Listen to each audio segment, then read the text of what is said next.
Senator Hawley. Thank you, Mr. Chairman. Mr. Sonderling, nice to see you again. I enjoyed our see conversation you. the other day. I've been talking about a pro-worker framework for policy and legislation that I hope to advance in this Congress, doing common sense things like delivering transparency in the workforce, holding abusive employers accountable, making union elections fair and timely, getting fair and timely initial contracts when employees vote for a union, and boosting penalties for unfair treatment. You and I have talked about this some. You kindly offered in my office to work with me and provide technical feedback on the legislation and other forms of support.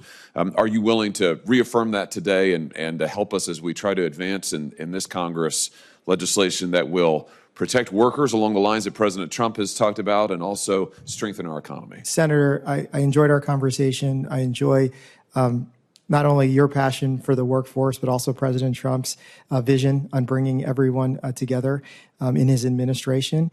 And as we discussed, for you or any other senator, you have the full resources of the Department of Labor for any technical assistance on any part of the bills that this Congress decides that they would like to move forward or any of the senators want to sponsor. We will be there to assist you, providing technical guidance through both our political and career staff to make sure that you all can pass legislation. Good, very good. Thank you for that. Let me ask you a little bit about artificial intelligence, which is something else that you and I discussed, and I enjoyed our conversation. You talked about your tenure at the EEOC and your role that you played helping to determine the appropriate uses for AI in hiring. What role do you think AI should play when it comes to federal hiring? I think that we have to look at this, whether it's the federal government or the private sector, the same way. The tools that are being developed out of Silicon Valley are being used in the hiring process, not just here in the U.S., but across the world. And I think the U.S. needs to obviously lead in that innovation, and we need to keep that innovation here. But how do we do that? And that's what we discussed, making sure that all these tools are designed in accordance with our longstanding laws, no matter what the use is. We talked about employment, but there's obviously a lot of different kinds of uses of artificial intelligence. And we are not going to be able to succeed as a global leader in AI without making sure that the products are developed, designed, and deployed in accordance with the laws that Congress have passed. Not new laws yet, not new government bodies, with what we have in the executive branch. And there's a lot of old laws that we can apply to this. They're not outdated. That's our job to apply. Let me just zoom out on this a little bit and ask you more broadly. Many American workers are very concerned about losing their jobs to AI, concerns that I think are very well-founded. What's your message to American workers who feel at risk from this so-called AI revolution and think, gee, pretty soon I'm not going to have a job at all? Well, this is a very, very important conversation, and another conversation on how we win, making sure that all workplace workers who are going to be either using these tools, subject to these tools, are not fearful that they're going to be replaced by them. And that's really working with the entire AI community, whether it's the venture capitalists, the vendors, to ensure that these products are developed, designed, and deployed with that in mind, that this is going to essentially make your job easier, better, and you could be more enjoyable and thrive more in the workplace and not having that fear of displacement. And if these tools are used to displace workers, that's a whole different conversation that we need to have before that occurs, to make sure that all protections in the workforce are built into these systems. Because if they're not, then that's a part we could use law enforcement if jobs are improperly being displaced by artificial intelligence, the same way we would do if it was by humans. Yeah, I'm glad to hear that answer, and I just want to register a concern here that I've registered in other contexts, which is we hear a lot about the AI revolution and how wonderful it's going to be for workers. And I hope that that's true. And I think it should be the business of this Congress to make sure it is true, because what I am not willing to see are large amounts of jobs, or really any number of good-paying jobs, ruined, destroyed, taken by AI. We have too few good-paying blue-collar jobs in this country. I don't want an AI revolution that takes away even more of those jobs. I remember when the CEO of Microsoft not so long ago was sitting where you're sitting and testifying before a different committee of which I was a member, and he said, "Oh, we should love AI. It's wonderful. Soon we will automate and take away all kinds of non-creative jobs that we really don't need in this country anymore, like everyone who might work at a service restaurant, for example. We just won't need any of those people." I said to him, that's not a utopia. That sounds to me like a dystopia. That sounds to me like you're eliminating hundreds of thousands, millions of jobs that are often the way that workers get their foot in the door, they get into the labor force. So I'm glad to hear your answers. I'm glad for your work on AI. We've got to make sure that our workers are benefiting from this technology, not being ravaged and preyed upon by this technology. Thank you, Senator. Thank you, Mr. Chairman. Senator Kim. Thank you, Chair. I actually just want to pick up exactly where that left off. I was just trying to get a little bit more clarity on your position regarding AI.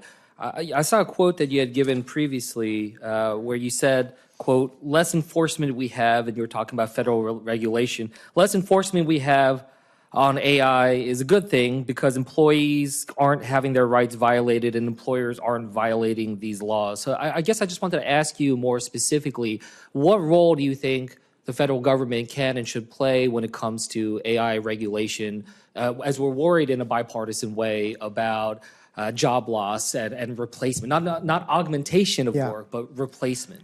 And I'm not sure I said it exactly like that, but what I meant to say, if AI can actually be designed in accordance with not only our nation's laws and our nation's values, we can hopefully, with a lot of qualifiers, get to a place where AI discriminates less than humans in the employment application process, throughout the employee life cycle.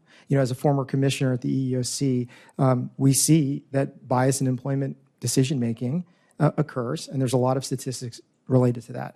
What I was saying, if AI is designed, developed, and deployed in a transparent manner where we can understand what the factors are that go into that, it can discriminate less. And if there's less discrimination, there's less enforcement. That was the context of that. On the employment side of things. Well, it was very much on the employment side in a very specific context.